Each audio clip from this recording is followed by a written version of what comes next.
Hey, what's up, Cobra Kai fans? This is going to be my Easter egg video for Season 4, including callbacks to the original Karate Kid trilogy, as well as many other references scattered throughout the season.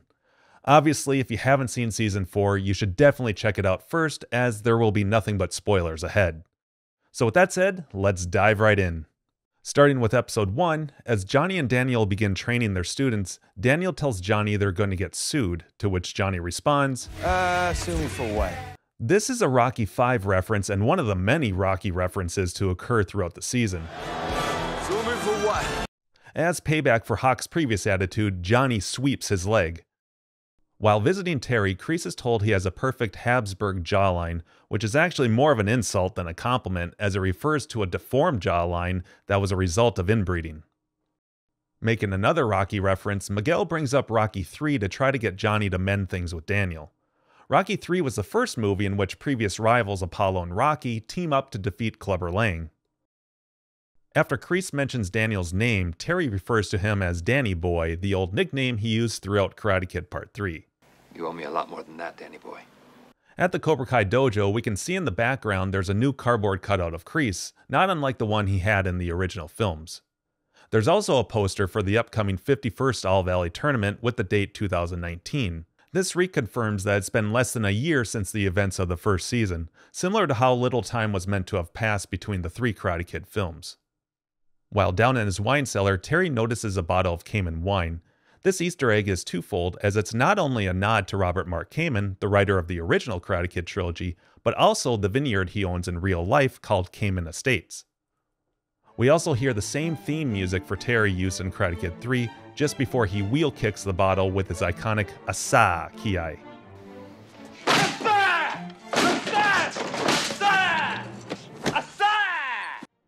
Moving on to Episode 2, the title is First Learn Stand, which is a callback to Miyagi's response to Daniel in the original film.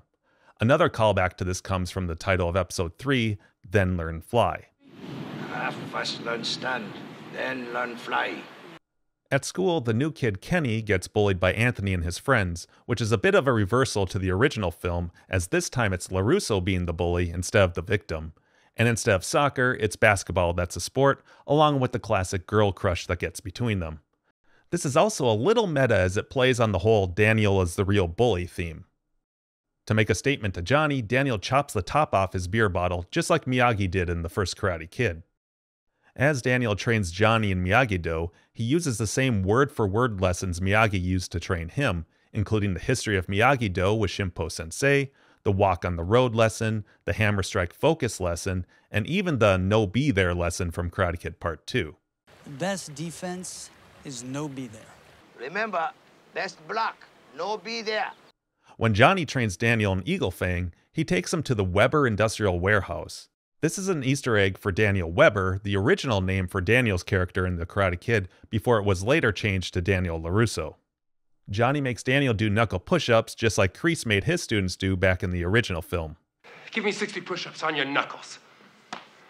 Anthony and his friends chase Kenny up a fence just like Johnny and his friends did in the original Karate Kid. At the hockey game, Johnny tells Daniel that he's tougher than a prima donna, a term Kreese used to describe Daniel in the original film. Look, you're tougher than a prima donna, I'll give you that. No one touches the prima donna until the tournament. After Daniel kicks the crap out of the hockey players, he gets into a cat stance and scans the room, the same way Miyagi did in the original film. Episode 3 opens with the Bill and Ted song, Two Heads Are Better Than One. Yes, what can...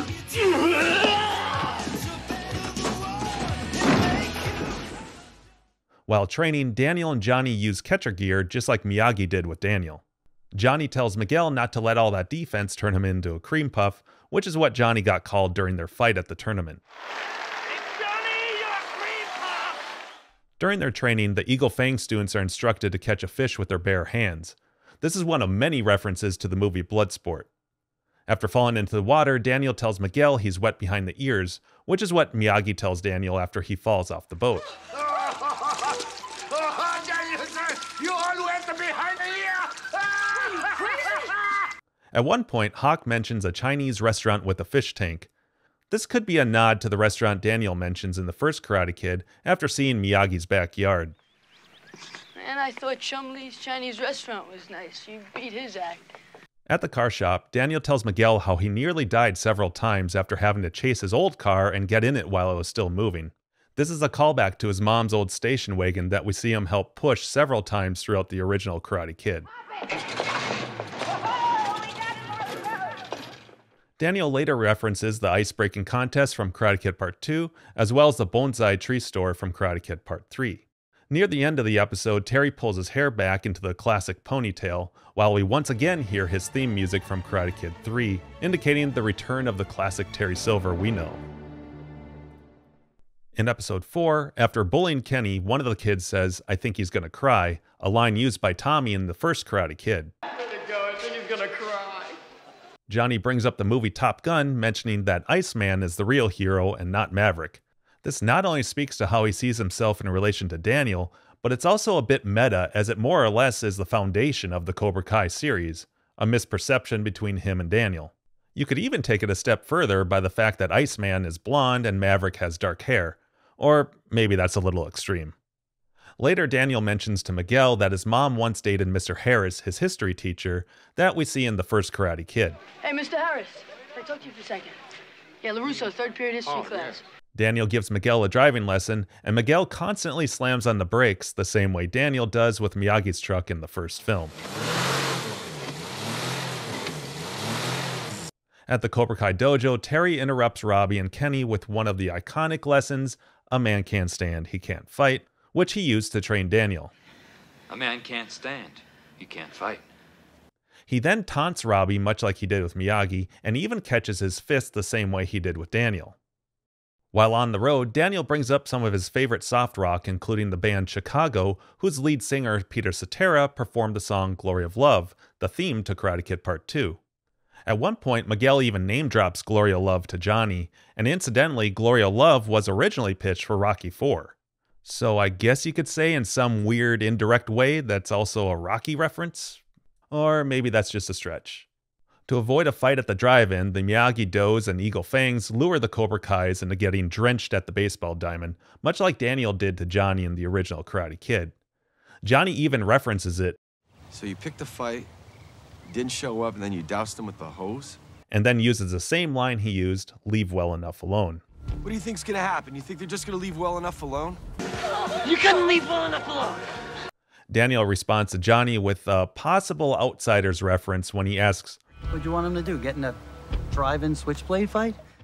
Coincidentally, Ralph Macchio's character in that film is called Johnny. At the beginning of episode 5, Terry and Kreese show up at the Miyagi-Do dojo to ask them to leave their students alone until the tournament, something Miyagi and Daniel did at the Cobra Kai dojo in the original film. After Daniel tells Johnny about his past with Terry, Johnny makes mention of Daniel getting to go straight to the finals, a reference to the rule change of the tournament in Karate Kid Part 3. Dimitri references Terry's toxic waste scandal, which we got a piece of in the Karate Kid Part 3. Look at this. 10 years ago, nuclear was the preferred waste. You could dump it anywhere. Now everybody's a detective. Later, Dimitri tells Hawk that Moon and Piper broke up weeks ago, to which Hawk responds the same way Daniel does to Allie in the first Karate Kid. 1 week, 5 weeks, how many weeks is weeks? 1 week, 5 weeks, how many weeks is weeks? At one point, Amanda asks Daniel about any other Cobra Kais coming out of the woodwork that she should know about, to which Daniel hesitates. Well, I can't say that for sure. This is almost certainly a reference to Mike Barnes making a future return. During Johnny's training montage, he listens to the song Burning Heart by Survivor, a song featured in Rocky IV, and we see Johnny running down the beach, another nod to Rocky III. Throughout the montage, there's also footage of a deleted scene from the original Karate Kid. Back at the Cobra Kai dojo, Terry instructs his students of the 3 Ds, the same instructions he gave Daniel in the Karate Kid Part 3. There are 3 things that make a champion. The 3 Ds. Desire, devotion, and discipline. Later on, he tells his students to respond with conviction, another callback to the Karate Kid Part 3. Is that understood? Yes, Sensei. With conviction? With conviction, Mr. LaRusso. During the climax of their fight, Johnny and Daniel both hit each other, falling to the mat at the same time. This could be taken as a nod to Rocky II, during which both Apollo and Rocky fall simultaneously to the mat. In episode 6, Daniel tries to warn Robbie about Terry, and he mentions getting some guy's blood on his shirt. referencing the guy he punched in Karate Kid Part 3. At the beginning of Episode 7, Anthony's friend makes the comment, "Looks like everyone's doing something new," a line Tommy uses to Johnny in the original Karate Kid. It looks like everyone's doing something new. Take a ride, check it out. Later, the school principal tells Daniel and Amanda that Anthony has been a real bully, making another meta reference to the Daniel is the real bully video. Near the end of the episode, we see Terry reading the book Leviathan. In the book, one of the underlying arguments the author makes is for the use of absolute power through complete sovereign in order to achieve peace and security. While this does add some depth to Terry's character, it definitely could serve as some foreshadowing for the end of the season. Moving on to Episode 8, the title is Party Time, a callback to the classic line from Karate Kid Part 3. Party time. Stingray returns, and when his neighbor makes fun of him for hanging out with a bunch of kids playing Kung Fu, his response is, It's not Kung Fu. It's Cobra Kai. This could very well be a subtle jab the writers are taking at the 2010 remake of The Karate Kid, where the kids are actually practicing Kung Fu instead of karate. He then warns his neighbor, You mess with a Cobra, you get the fangs. a potential spin on the classic Breakfast Club line. Don't mess with the bull, young man. You'll get the horns. Daniel's cousin Vanessa makes an appearance, who is actually played by Ralph Macchio's real-life daughter. Later on, Amanda refers to her as Marissa Tomei Jr., referencing her character in My Cousin Vinny, another film Ralph Macchio starred in.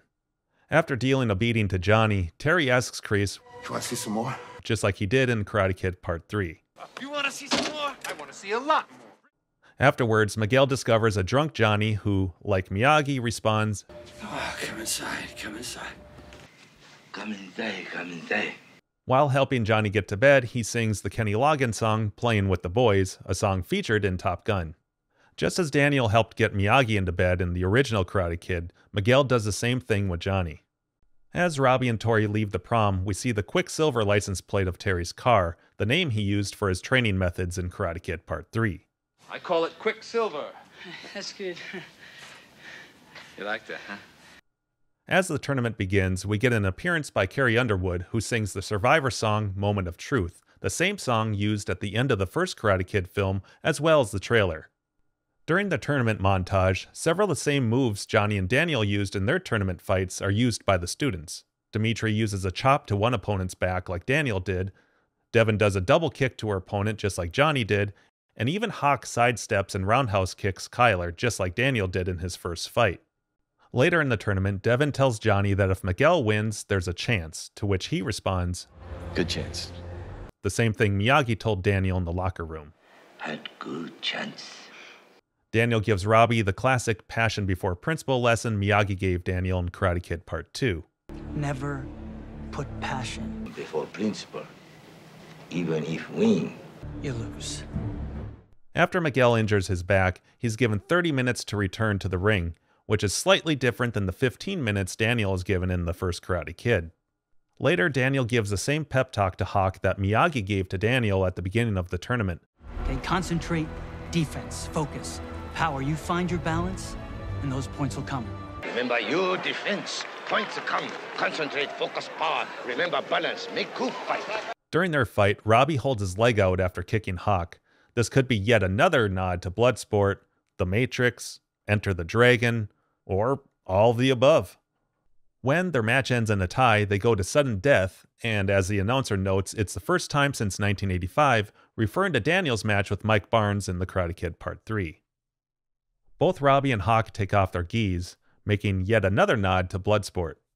When the announcer calls out Johnny's name, Daniel corrects him, similar to what he did for Miyagi in the first Karate Kid. During her fight with Tori, Sam uses the same Miyagi-Do kata stance Daniel uses in Karate Kid 3. Terry instructs Tori to elbow Sam's other eye, saying, "She can't see, she can't fight," another one of his iconic teachings he used to train Daniel in Karate Kid 3. A man can't see, he can't fight. As Kreese recalls how he treated Johnny after the tournament, we see some additional alternate footage from Karate Kid Part 2. Don't. Come on, who's the loser now? Who's the loser? I don't hear you. After Cobra Kai wins, Terry gives the same speech about opening up dojos across the valley that he gave prior to the tournament in Karate Kid 3. I guess he learned to wait until they won the tournament before giving a victory speech. When Terry frames Kreese, we once again hear his theme music rise, and Terry mentions digging up a friend or two to help with Cobra Kai. This could be yet another reference to Mike Barnes. I guess we'll just have to wait and see. Well, those are all of the Easter eggs and references I noticed, but if you spotted any others, please let me know in the comments below, and also what you thought of Season 4. After watching this season twice now, I would still rate this as my second favorite season, right behind Season 1, and I'm really excited to see what Season 5 has in store. Anyhow, thanks for watching, and I'll see you all in the next video. Bet your ass.